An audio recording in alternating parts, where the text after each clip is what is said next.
5,000 రూపాయలు ఇస్తే 20 ఏళ్ల తర్వాత 1,00,000 రూపాయలు ఇస్తానని ఇలాగే మీ నాన్న అందరి దగ్గర వసూలు చేస్తున్నాడు. ఇప్పటికి ఒక్క టేక్ ముక్క నాట్లేదు. అసలు మన ప్లాంటేషన్స్ పేరేంటమ్మా? గోవిందా ప్లాంటేషన్. గోవిందా అని నా కన్న తండ్రి కమనీయంగా పేరు పెట్టినప్పుడే కట్టిన వాళ్ళ పని గోవిందో గోవిందా అని అర్థమే చిట్టి తల్లి. అంతెందుకు, ఆ కాకాని కోటీశ్వరమ్మ బాబాయ్ ఆయన పేరు అడ్డు పెట్టుకుని 3 ఏళ్ల నుంచి ఈ సైడ్ బిజినెస్ చేస్తున్నాడు. ఇప్పుడు చెట్లు లేవని జనానికి తెలిస్తే ఊరుకుంటారా? అప్పుడుంది ఈయన సంగతి బాగా. తెలియటమ్మా, 20 సంవత్సరాల తర్వాత మాట కదే. అప్పటికి రాజెవడో మంత్రి ఎవడో. అసలు డబ్బు కట్టినోడు బతికుంటే కదా. అసలు కట్టించుకున్నాడు నువ్వు బతుకుంటే కదా. ఊరు చేస్తానంటే కన్నతల్లి బాధపడరా? నువ్వు పోతే నాకేం బాధ ఉండదు.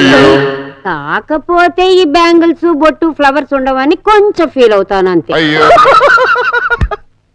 ఏడుపా, నేను చచ్చిన చావును గుర్తుంచుకో. ఫాదరే, లెఫ్ట్ సైడ్ ఏమున్నాయి? రైలు పట్టాలు. Right side main road. దేనో దాని కింద పడి చచ్చిపో ఫాదరే. చాలా థాంక్స్ రా. నీ అబ్బా, అయ్య బాయ్. కొడతా.